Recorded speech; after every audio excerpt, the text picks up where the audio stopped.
Hopefully they're not like. So Allison is our newest board member. One of the years is greatest regular supporter. That's Kristen. I know you. You've been around her. I'm around. You've been around this issue for a while, or similar issue. Yeah, for a little while. I knew your face, but These are as you can see on the street, smiling here. do you know Patty Sarah? What? Do you know Patty Sarah? Patty Sarah from Oh, yeah. Have you seen her? Yeah, yes. I've never She met was her. interviewed. I've talked to her a couple times.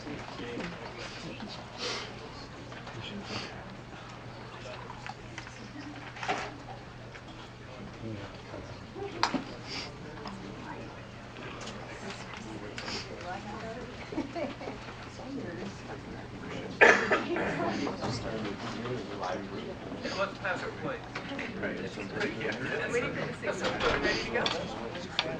Speak from the podium so you're mic'd. Yeah, Mike. Yeah, we're ready.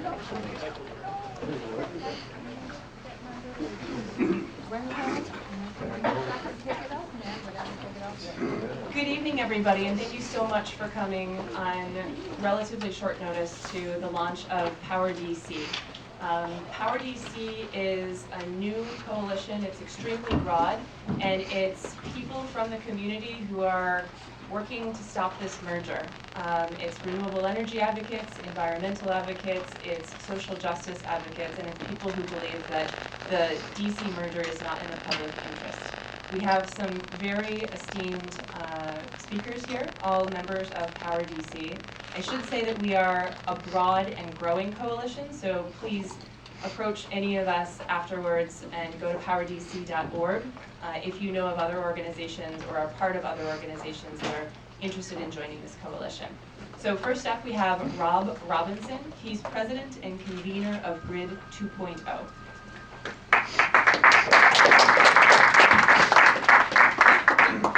Thank you. I'll try to keep from tripping. I am Robert Robinson. It can be proven against me, and I'm part of a group called Grid 2.0 Working Group. What's interesting about that is that in 2012, when we organized Grid 2.0, we intervened in the last distribution rate case that Pepco brought before the Public Service Commission, right after which we learned that Exelon had sold itself. And what I figured out in the process of organizing that group is that the grid, the electrical distribution system that we have, can either be a bridge to a renewable energy future where the grid is more resilient and reliable, or it can be a hell of a roadblock. And the concern that we have about Exelon is that we now are proposing that a utility that has a reputation for throwing up those roadblocks to renewable energy is going to be the new owner of the utility if the PSC approves it. We had a very, very strong dystopian vision of what that meant right here in DC. Cheryl and I, and Karen Lou will remember this, had just finished doing the DC solar flare for DC Sun over at Woodson High School. And about a week after that happened, the derecho hit us on June 29th. On July 3rd, right after the derecho storm, in the Deanwood community where the power had gone immediately, we had occasion to go over to a long-term care facility on Nanny Helen Burroughs Avenue. Now, it's a sunny day, it's 100 degrees, there's not a cloud in the sky, so it's an ideal solar production day. And we went to this long-term care facility to see a relative, and we couldn't get in because the entrance was blocked with 2 Metro buses. When we finally got around that, what we saw were maybe 100 people in wheelchairs stacked up like shopping carts in the parking lot in this enormous 100-degree heat with bus exhaust washing over them, waiting to get on the buses as a cooling station to get a few minutes of air conditioning.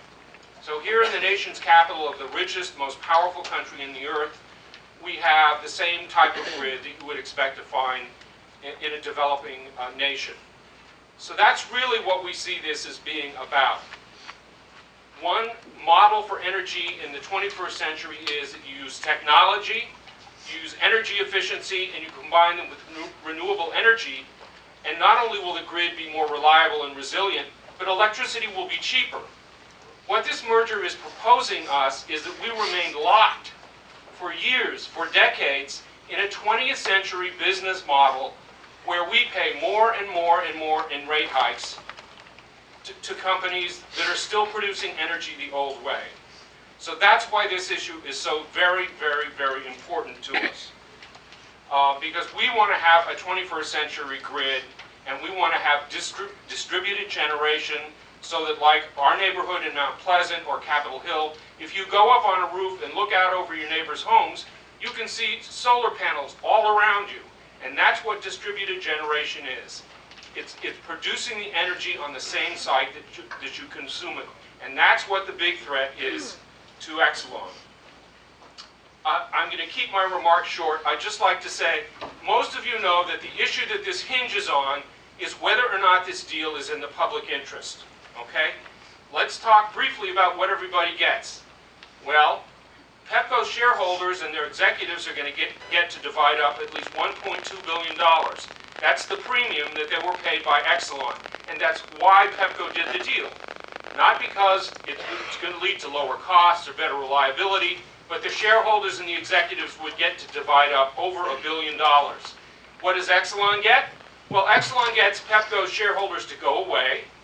They get the distribution system and all of the assets that Pepco owns, and they get us as ratepayers. What we get is we get $50 and we get sold to Exelon.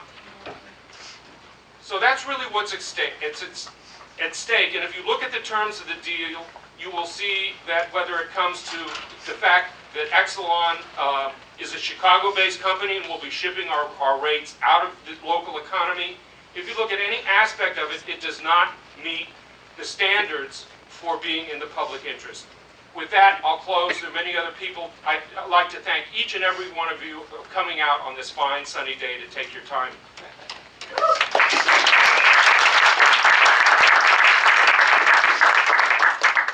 Thank you, Rob. Rob has been going to the ANC commission meetings with a lot of other Power DC and Grid 2.0 volunteers, really trying to raise the issue at the neighborhood level, because we find that a lot of people don't know about the issues behind this Exelon-Pepco merger. We have a very broad base of support with Power DC. I'd like to invite Rabbi Fred Scherlinger-Daub back up to the podium. He represents Interfaith Power and Light.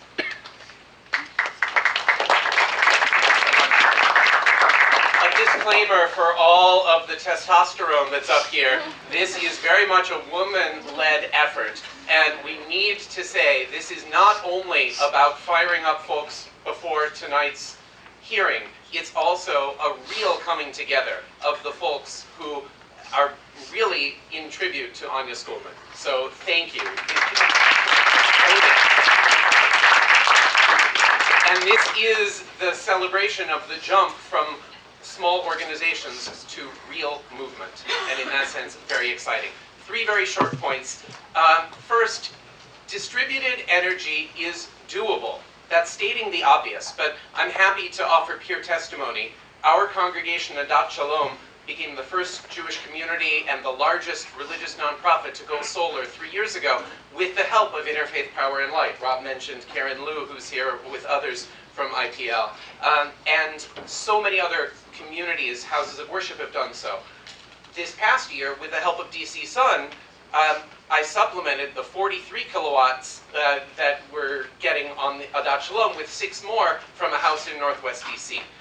It is doable. It is manageable. Organizations like DC Sun are making it happen. Pepco is allowing it to happen, and broadly supportive as utilities go. Exelon is not. It's really that simple.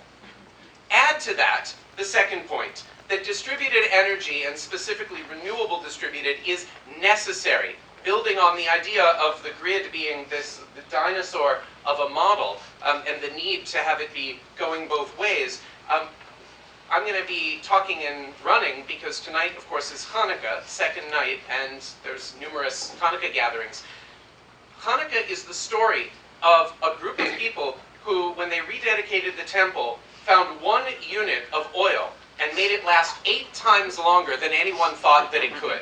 The famous Hanukkah miracle is an 800% increase in energy efficiency. This is possible.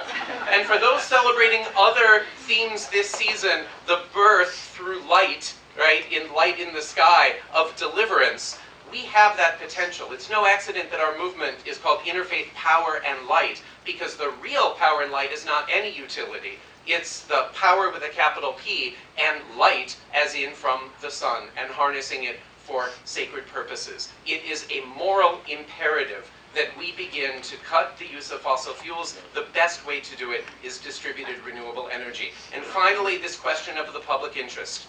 The reason this is such a broad-based coalition and folks of faith are so involved is the faith voice always says, look out for one another. We are in this together.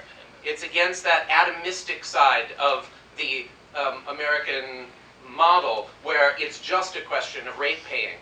This is not just a bad deal for DC, as the signs say. This is a bad deal for the climate. It is a bad deal for the global poor. It is a bad deal for our great-grandchildren.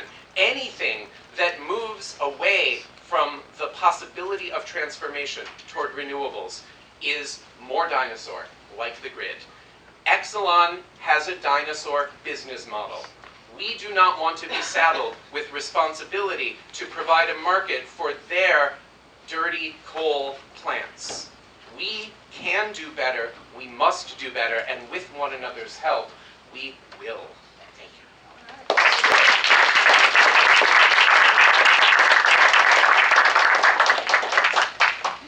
Thank you so much, Rabbi. Next up, we have Jim McGrath. He is chairman of the DC Tenants Advocacy Coalition. And as he comes to the podium, we've been looking a lot at the implications of the merger on the rates for DC residents and business owners. And it's not looking good. As Sandra Madhavu-Fry mentioned, there are a lot of risks and not a lot of rewards. So please, Jim.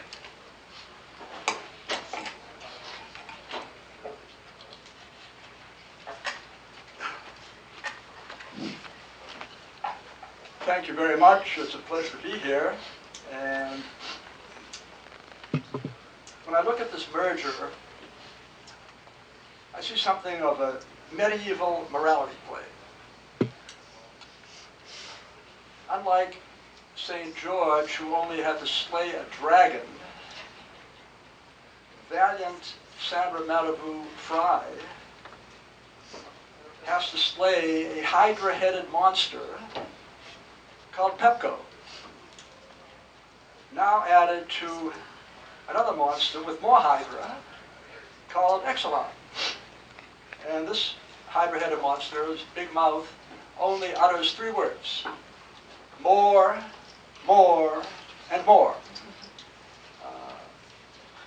Now, there are many problems in the city. People talk about education, crime, health and welfare, but that's not the most important problem. The most important problem is affordability, because if you can't afford to live here, all of those other problems become moot. And part of the unaffordability crisis turns on rents and utilities. There was a time when rents included all utilities. No more. Now we have meters and sub-meters and what have you, and all of those costs get passed on to tenants. And those are key indications of what's making the city unaffordable. There's a flood tide of money coming in, affluence everywhere. There's a welcome sign for the rich and an exit sign for the poor. And when I look over it, it reminds me of the big bank crisis, we have big banks then, we have big utilities now. And nothing is more indicative of reminding of the big bank crisis. J.P. Morgan Chase, chairman of the board, Jamie Dimon, that's a good name. Should be a new song. Diamonds are a pirate's best friend. He gave himself a $25 million bonus. And now Pepco is giving their shareholders and executives $1.2 billion. What's a disgrace? That is a crime against humanity and rate holders. And the only final point I wish to make is this.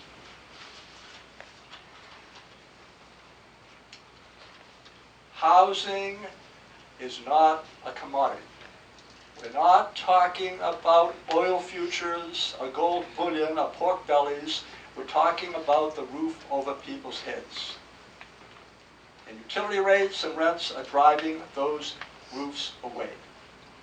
The landlords and the rate makers cite market rates as the mother lode of commerce. Well, let me tell you something. The market has become a casino, and the landlords and the utility makers are breaking the bank at Monte Carlo. Let's put a stop to it.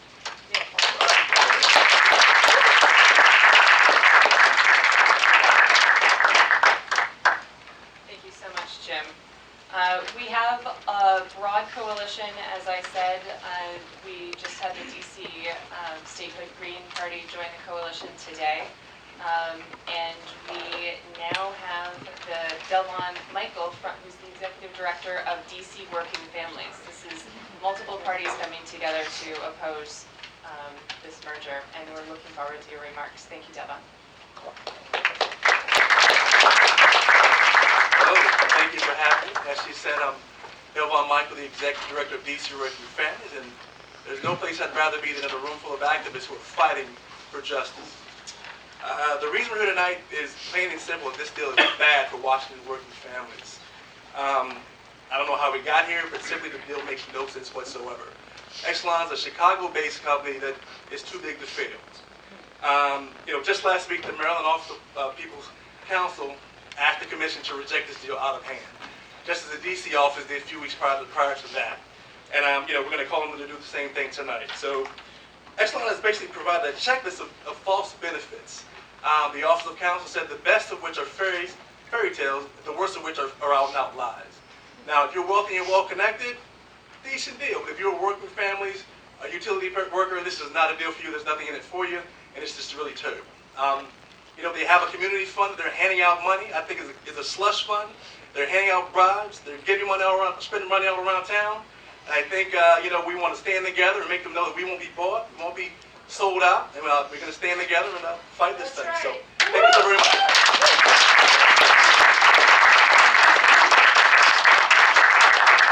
Well, as somebody recently said, working parties family, look out for those guys. They're awesome, and I think they're right. Next up, we have Tyson Slocum, the director of the Energy Program for Public Citizen. Thank you. So for those unfamiliar with Public Citizen, we're a Washington, D.C.-based consumer advocacy group founded by Ralph Nader back in 1971. I run our energy work, and for the last 15 years, since I chased Enron around California, I lead our electric utility work. And there is no question, any way you look at this proposed acquisition of Pepco by Exelon, it stinks for the public interest. And I'm going to outline 3 broad reasons why.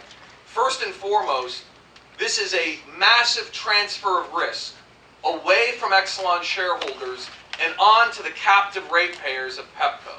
Why? Because Exelon right now controls most of the power plants in the region that we call PJM, which is the deregulated electricity market that DC sits in the middle of. For years, Exelon has been making a fortune in this deregulated market. The last couple of years, it's been more of a bumpy ride.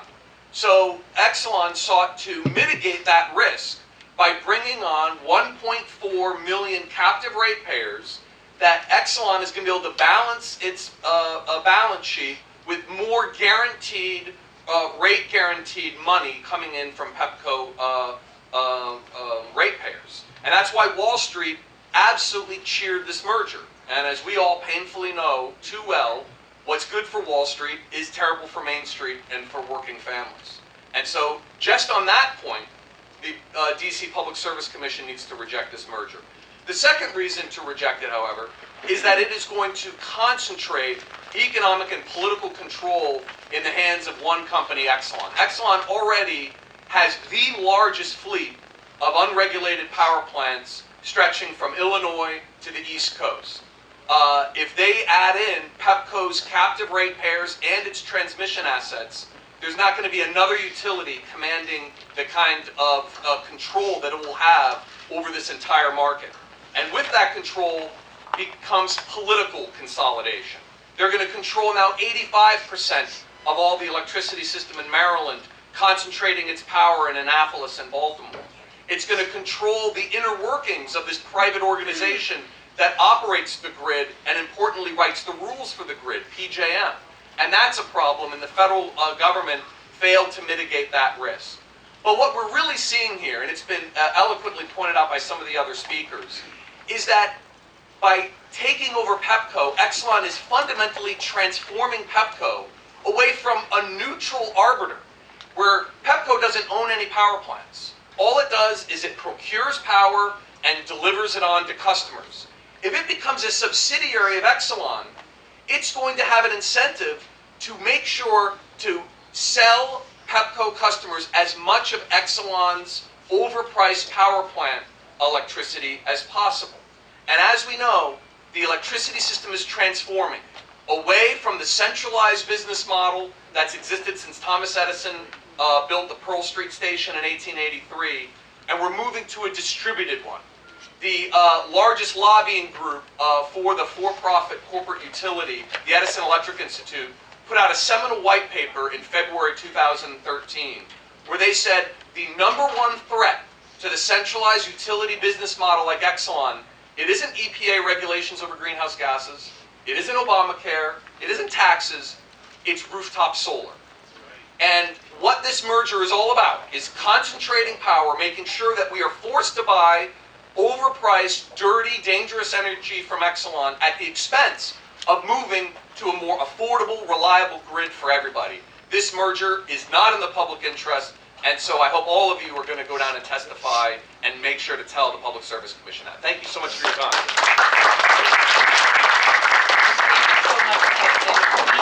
We have the great honor of having Sandra Madabu-Fry, a real hero, defending the public interest with us. We just got news from the hearing room that they are starting. So if we could have people who are registered to testify, if they're 1 through 20, Only the low numbers. now would be a good time to go down to the 7th floor. And I'm sorry you'll I'm miss 50, I'm sorry. I'm 15. So it is my great honor to welcome Sandra Madabu-Fry, the public counsel of the Office of the Public Counsel, here to the podium. Thank you for your Good evening, everyone, and welcome. It is really wonderful to see so many people out here today to come together around an issue that is going to impact us not only today, not only for a short term, but for the long term. OPC has thoroughly reviewed the application filed by the joint parties, Pepco and Exelon, and based upon our review, we cannot support this application as filed. There simply are not enough benefits for DC consumers in the application. We looked at how it will impact rates, and I wasn't here for all of the presentations, but I'm sure that the presenters have given you a sort of a backdrop and a background of that. So I'm not going to go into that, but I am going to tell you what OPC's position is. We believe that the application as filed will result in an increase in rates for DC consumers. One of my primary objectives as People's Counsel, in fact, is to ensure that rates are affordable for all DC consumers, not just the consumers in wards 1, 2, and 3, but consumers in all 8 wards. And as you know, consumers in wards 7 and 8 and 6 and 5 have the highest unemployment rates, have the lowest income, so that any upward pressure on rates has a direct and deleterious impact on that. This application that has been filed will not do anything to alleviate that, but in fact will be consistently result in the types of rate increases that we've seen in the past. In addition to that, reliability.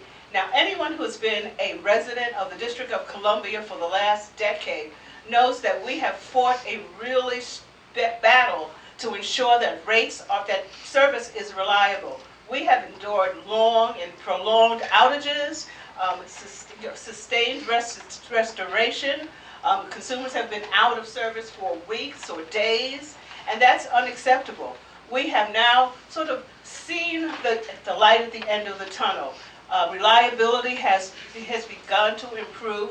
We were fortunate and we were lucky as a result of the efforts of consumers, let's be clear, to support the Commission in adopting electric reliability standards that will ensure that the SAIDI and SAFE regulations are imposed, and that Pepco will no longer be at the bottom quartile of reliability indices that it had been for a decade. So we're making improvements, and Exelon does not have anything in its application to suggest that those improvements will continue.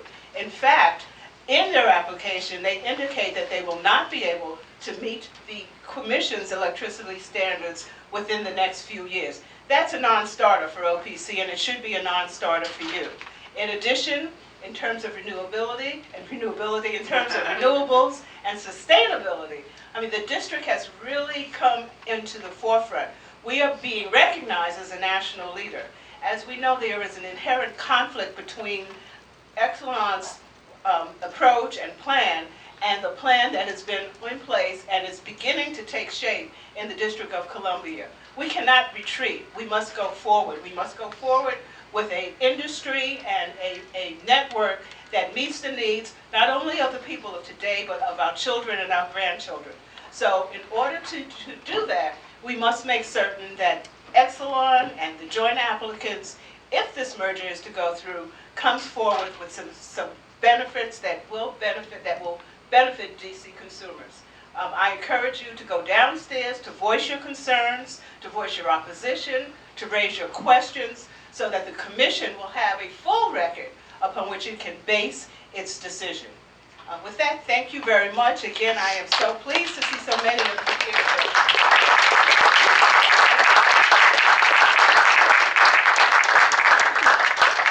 And now Anya Schoolman is going to come and talk about testifying. We hope you guys will all go down. Thank you guys. Thank you, wonderful speakers. Thank you so much for coming. I just want to give people a little bit of logistics. We're going to be here for hours. We have lots of beer, lots of wine, lots of snacks. Come back after you testify. If you have pre-registered, when you check in, you'll be given a number. And we've just sent the first 20 down there, and in about 30 minutes, we can send the next 20. It's going to be a long night, but that is the price you have to pay to make your voice heard in this structure. When you testify, and you're testifying representing an organization, you have 5 minutes. If you're testifying as an individual, you have 3 minutes. You don't have to use it all. It's a very low-key thing. We have talking points. You basically say your name and why you're there.